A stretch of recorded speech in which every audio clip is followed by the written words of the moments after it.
Campbell says, Morning O, release of the depth chart is bound to light a fire under some asses. Yeah, it should for the players, because and I'm glad you brought up the depth chart because it's something that I did want to talk about because they put out the depth chart, but the depth chart's not even really accurate, and the depth chart really means absolutely nothing. Remember, folks, I want you to remember this when we're looking at the Dolphins right now. Practically zero football has been played. They've been running around in shorts, most of it, and they've had just a couple of practices in pads. That's it. You cannot get a measurement on anything on a couple days of pads and every other day not. So let's now, this week, today, starting in Chicago, this week, leading into the preseason game. Thank the Lord we got some real football coming up with the Dolphins logo on it. This is where it starts. This is where now the depth chart starts to develop, and then we'll find out. We know X and Byron Jones are going to be there and all that good stuff. It's figuring out the offensive line. But now that there's actually somebody to hit on the other side that you don't give a crap about, let's see how Solomon Kinley performs now. Let's watch what Eichenberg can do. Let's see if Michael Dieter can handle the center's job. You know what I mean? There's a lot of things that need to develop in all of this because Michael Dieter has yet to take an NFL snap in an NFL game as a center. So while he's been the number one guy and we're all rooting for him because obviously he's a third-round pick and you want your draft picks to hit,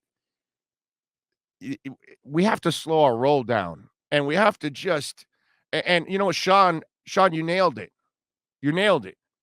It should light some fire in the asses, and maybe that's what the coaches are doing. They're using the depth chart as a tool to get some guys maybe fired up a little bit. That's all. Teach them a lesson. They know who's starting. They know maybe they feel like, yeah, Solomon will be there. He'll be the starter, but you know what? He's slacking a little bit here or there. Let's teach him a lesson, whatever, those kind of things. You never know. They might be playing mind games with all of this. But what I want you to do as a fan is don't play mind games with yourself. Don't psych yourself out positively, like I meant with Dieter, or negatively, like Solomon Kinley or Noah Igbenogany. Okay? Don't do that to yourself because this depth chart means absolutely nothing. What if Noah goes out there now and starts covering the Bears receivers for the next couple of days, and a little bit more comes out of him because now he's actually playing against somebody that is on the other side, the other team, and he can really feel like his job is on the line. You know what I'm saying? And I'm not saying that Noah doesn't think that way. I'm not saying that Solomon doesn't think that way or anybody else that's fallen on the depth chart or whatever. I just feel like there's too much overreaction when we haven't really played football yet. You know what I mean? So let's wait till they're actually hitting people, tackling people, when the runs actually count and they mean something. Now's the time. This is the week. You know what you've worked on for the last, whatever it's been, 10, 12 days, whatever it's been that they've been out of camp? Actually, it has been 11 days, right? The 31st. So all they've done is mental reps. They've run their plays. They've had scrimmages. They've had, 7-on-7s, 11-on-11s, one-on-ones, all those kind of things. They've had all their mental work in the classroom. They've done a lot of laying the groundwork now. Now let's see if you can execute it in more like game situations. Because sometimes this is where the players shine one way or the other. The guy that's shining in shorts doesn't get it done with pads.